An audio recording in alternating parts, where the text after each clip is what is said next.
This next episode is going to be on the Dolphins, and I'm going to try to convince B Flashy. He's a streamer on Twitch. Go check him out. He's a lot of fun. He streams Madden. He's extremely good at it.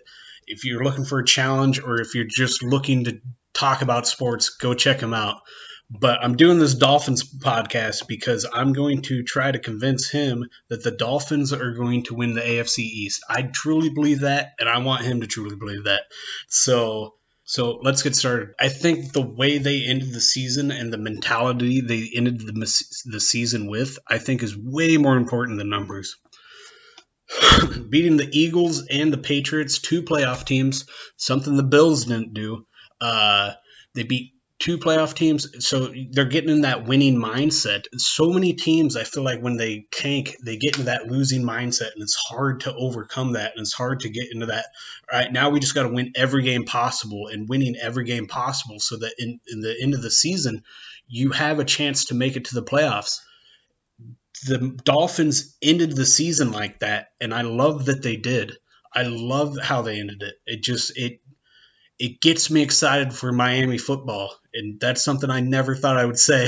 Like I said, I'm super excited about it, but I'll talk about their additions with Jordan Howard, Matt Breida. They went quarterback, obviously, Tua. He's not going to be playing this year, but I think them sitting and resting Tua this year is going to be super important. They went tackle, so that offensive line is going to help that running game with Matt Breida and Jordan Howard coming over. Then they got the other cornerback. I forget his name. It's like Amabui or something. I'm butchered that name. I shouldn't. I don't know a lot about him. I haven't looked too much into the rookies. One of the reasons why I haven't looked too much into the rookies is because I don't think rookies are going to have too big of an impact this year.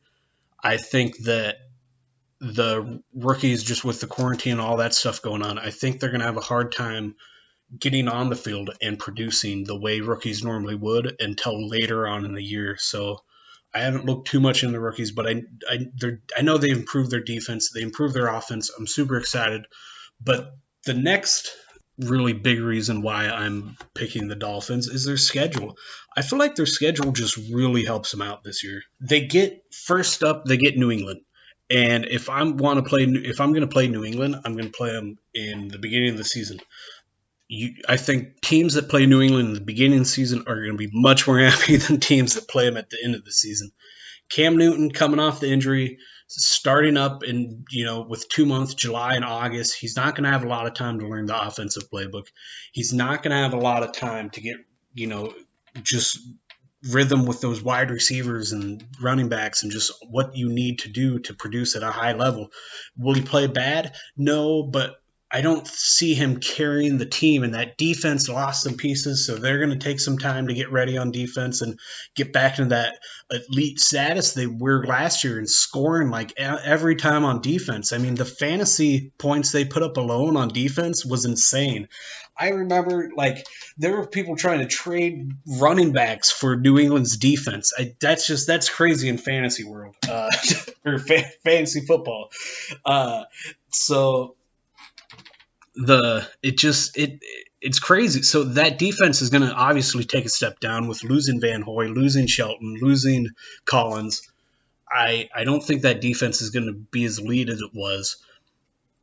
The first game is always 50-50 in my opinion, and I think I'm giving the edge to the Dolphins because for the first time in a long time, the Dolphins have an advantage at quarterback in my opinion.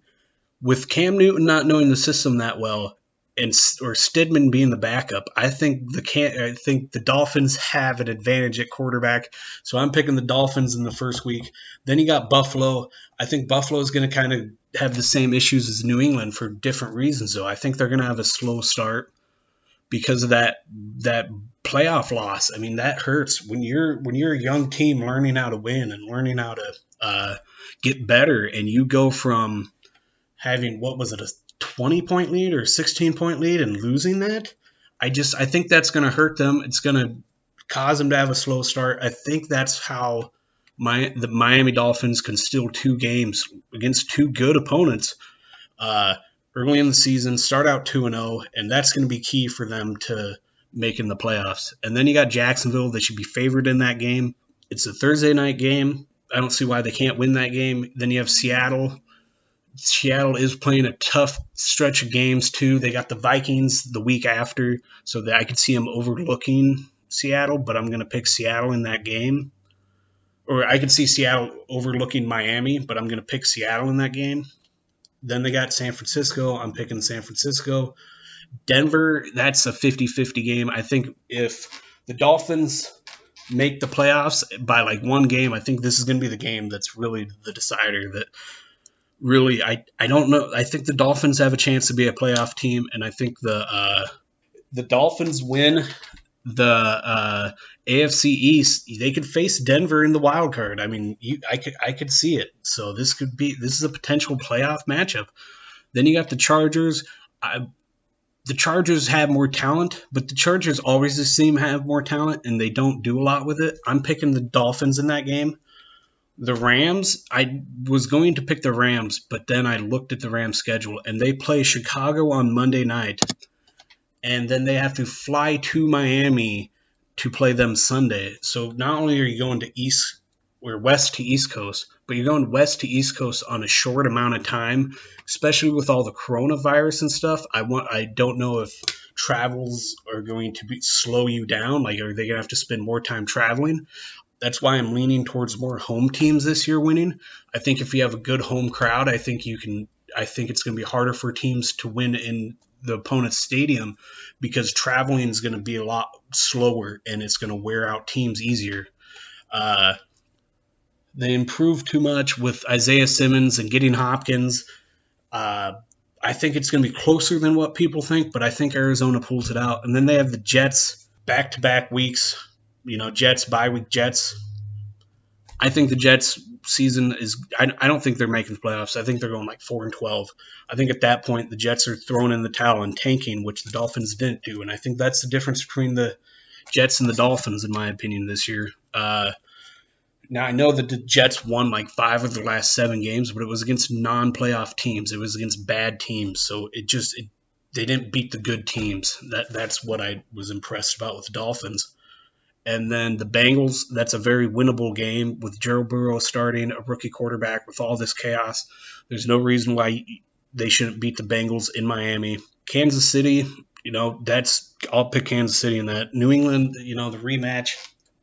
Could this be the first year, or not the first year? I actually have no clue if Bill Belichick's ever been swept by a division opponent, but it could be the first year that I remember. So I think this could be the year that the Dolphins sweep New England. Then you got at the Raiders. That's going to be a tough game. I think the Raiders are also going to be fighting for a wild card spot, just like they did this year or last year. That could be a potential playoff game too. I'll give the edge to the Raiders because they're at home, but I don't know how big a home field advantage Las Vegas is going to have.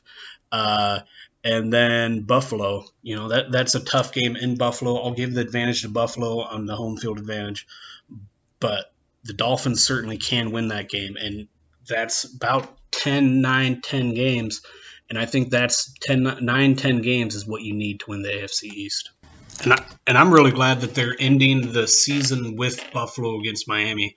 I mean, that has a chance to just be as exciting as Seattle and the 49ers was last year and how they ended. That's why I love how they end these games with division rivals. Miami, Buffalo, I think that could be for the division.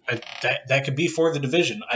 And if it was for the division, I'm going to go with Fitzmagic winning the division in Buffalo, overcoming them. I'm ready to see it. I'm super excited for football. Let's go.